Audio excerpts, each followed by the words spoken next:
श्री रामचरितमानस का पाठ। सब तरह से विचार करके अंत में उन्हें मन में यही निश्चय किया कि श्री रामचंद्र जी की आज्ञा में ही अपना कल्याण है। उन्होंने अपना पर्ण छोड़कर प्रेम पर्ण रखा। यह कुछ कम कृपया और स्नेह नहीं है, अर्थ अत्यंत ही अनुग्रह और स्नेह किया है। श्री जानकीनाथ जी ने सब प्रकार से मुझ पर अत्यंत उपार अनुग्रह किया है।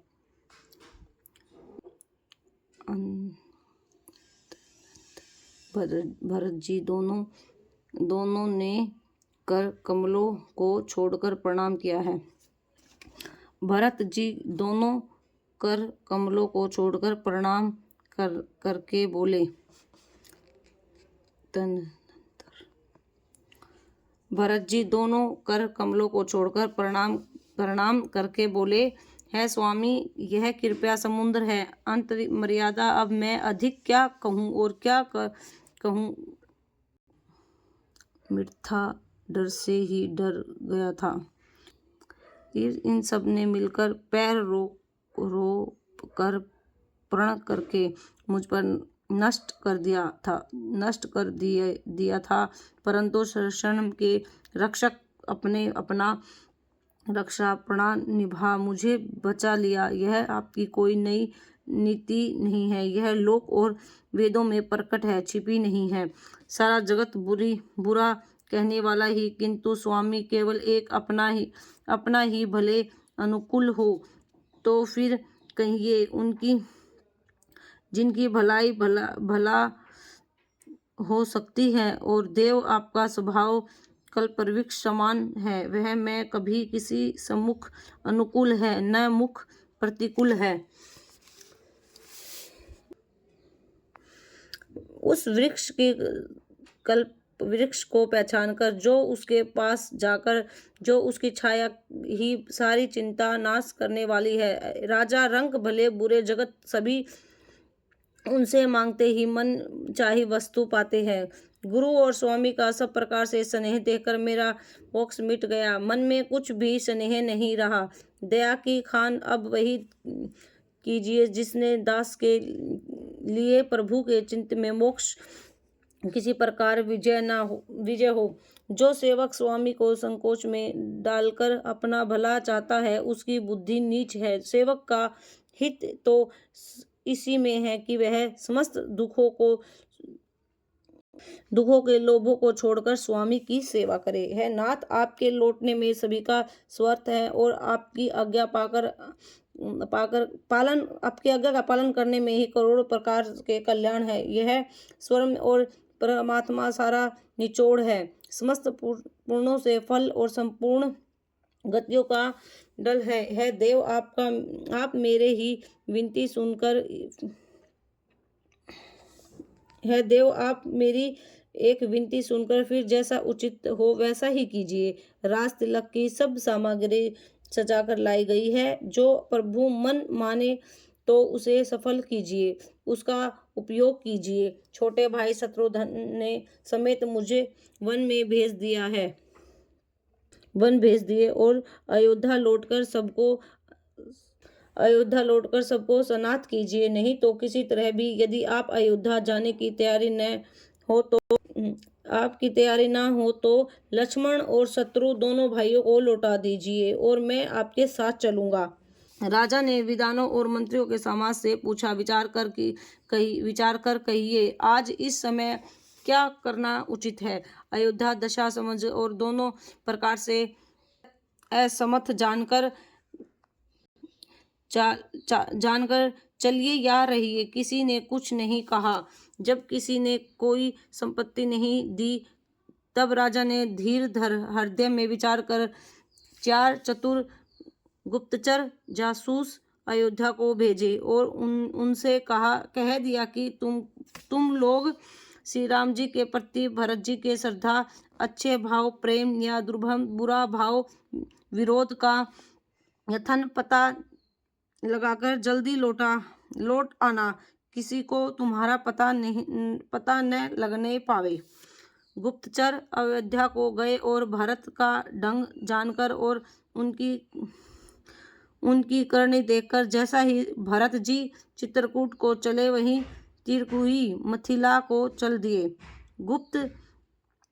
गुप्त दोनों ने आकर राजा का जानकी जी की सभा में भरत जी की करनी अपनी बुद्धि के अनुसार वर्ण किया। उसे सुनकर गुरु, कुटुंबी, मंत्री और राजा सभी सोच और स्नेह अत्यंत व्याकुल हो गए।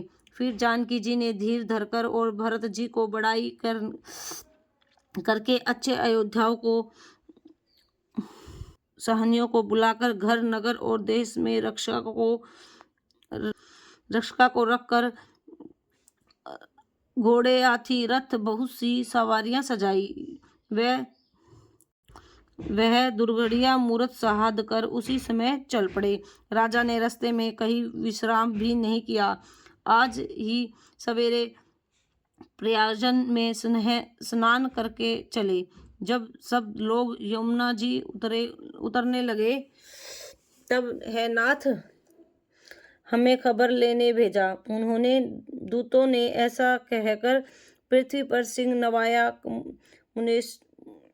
मुनिश्रेष्ठ वशिष्ठ जी को ही छल 7 भीलों को नाथ देकर दूतों को तुरंत विदा कर दिया।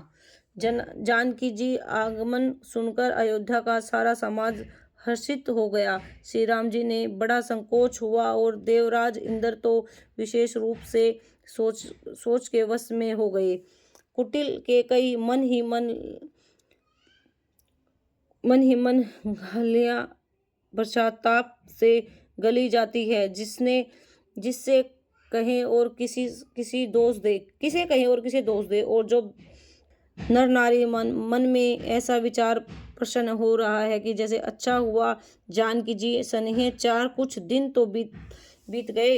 इस तरह वह दिन बीत गए। दूसरे दिन प्रातःकाल सब कोई स्नान करने लगे। स्नान करने सब नर नारी गणेश जी, गौरी जी, महादेव जी और सूर्य भगवान की पूजा करने लगे। फिर लक्ष्मीपति भगवान विष्णु के चरणों में वंदना करके दोनों भाई हाथ जोड़कर आंचल पसार कर विनती करते हैं, हे श्री राम जी राजा हो, जानकी जी रानी हो तथा राजधानी अयोध्या आनंद सीमा होकर।